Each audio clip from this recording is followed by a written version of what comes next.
2026 সালে বাংলাদেশে জনপ্রতি সর্বনিম্ন ও সর্বোচ্চ ফিতরা কত টাকা? পরিবারের ছোট শিশু ও নবজাতকের জন্য কি ফিতরা দিতে হবে কিনা? এই প্রশ্ন উত্তর হলো যে নবী করিম সাল্লাল্লাহু আলাইহি সাল্লাম বলেছেন, যাকাতুল ফিত্র তুহরাতান লিস-সাইমি আনিল লাগবি ওয়ার রাফাস ওয়া তু'মাতাল লিল মাসাকিন। অর্থাৎ ফিতরা হলো রোজাদারের রোজাকে রিফাইন করার জন্য।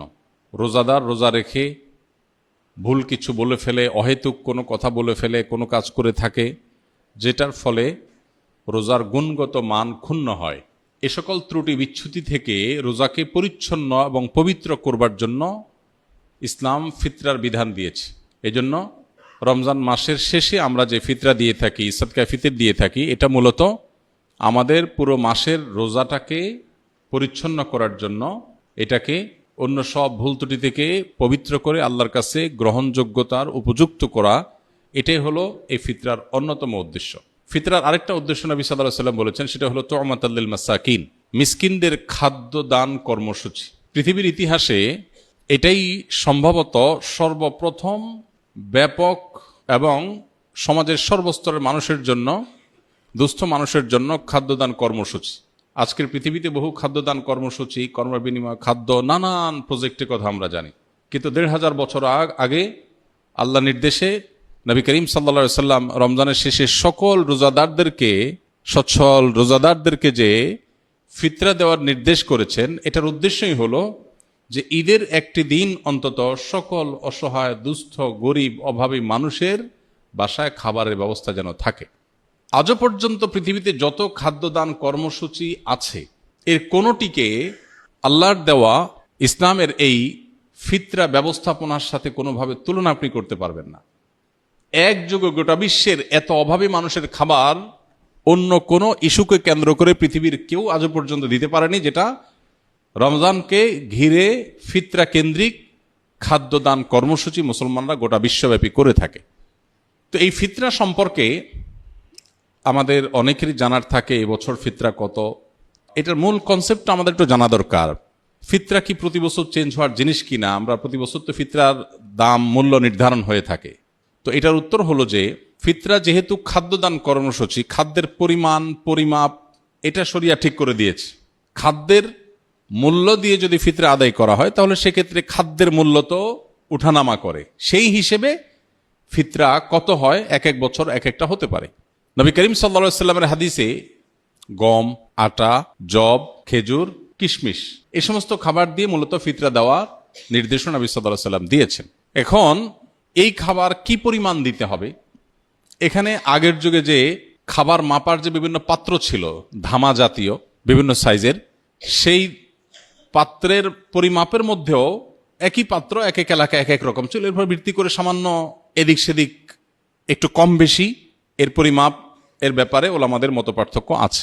তো আমরা যেহেতু ইস্যুতে সাধারণত যেটা সবাই করি, সতর্কতামূলক ভাবে একটু বাড়িয়ে আমরা দিয়ে দিই। তো এই হলো ফিতরা ব্যবস্থাপনার মূল চিত্র। পরে এক সময় ফোকায়ে একরাম অনেকে গবেষণা করলেন যে নবী করিম সাল্লাল্লাহু আলাইহি সাল্লামের সময়কার পৃথিবীতে সাধারণত পণ্যের বিনিময়ে পণ্যের কেনাবেচা হতো, মুদ্রার বিনিময়ে পণ্যের কেনাবেচা খুবই কম হতো।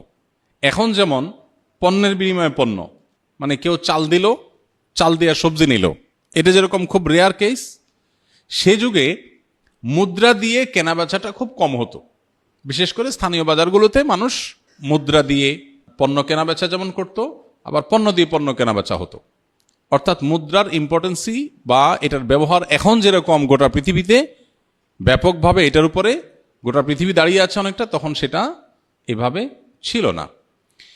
এখন গরিবের জন্য খাদ্য দেওয়ার চাইতে নগদ টাকা দিলে তার সুবিধা অনুযায়ী খাদ্য কিনে নেবে, সেটা অধিকতর উত্তম কিনা, এটা হলো প্রশ্নের ব্যাপার।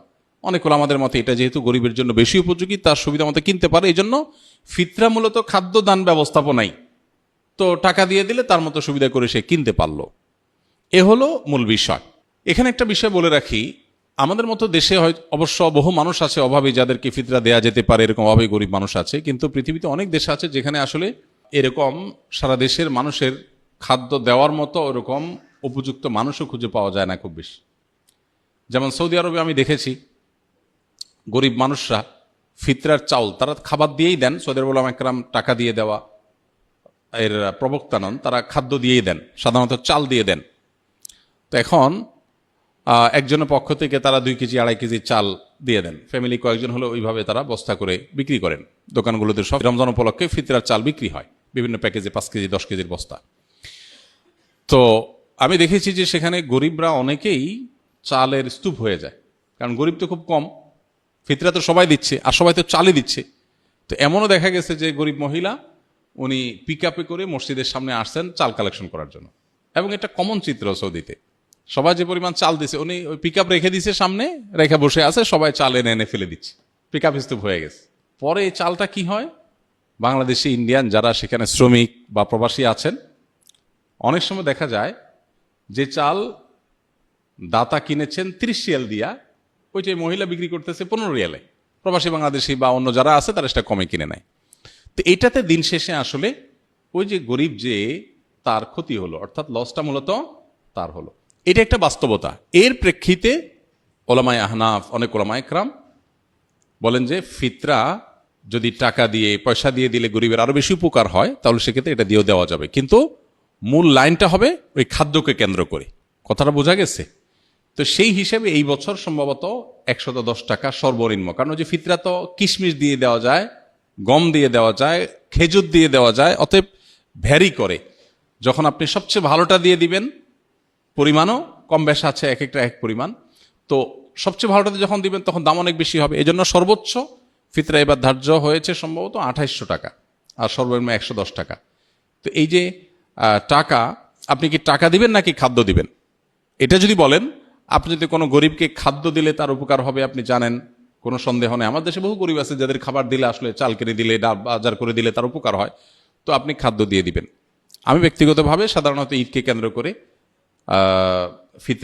ফিতরার জন্য গরিব কোনো পরিবারকে সবার পক্ষ থেকে আমি চাল কিনে দিই, আর এক্সট্রা হিসেবে নিজে থেকে ঈদ উপলক্ষে আরও কিছু খাবার মুড়ি টুড়ি কিনে যাতে করে সুন্দর করে তারা খেতে পারে, এটা করি। এর শরীয়ত আমাকে শরীয়ত নির্দেশ দিয়েছে শুধুমাত্র আমাকে মৌলিক খাদ্য যে রেস্টে দিতে, তার পাশাপাশি অন্য কিছু নফল হিসাবে আমি দেই, এটা আমার নিজস্ব চর্চা।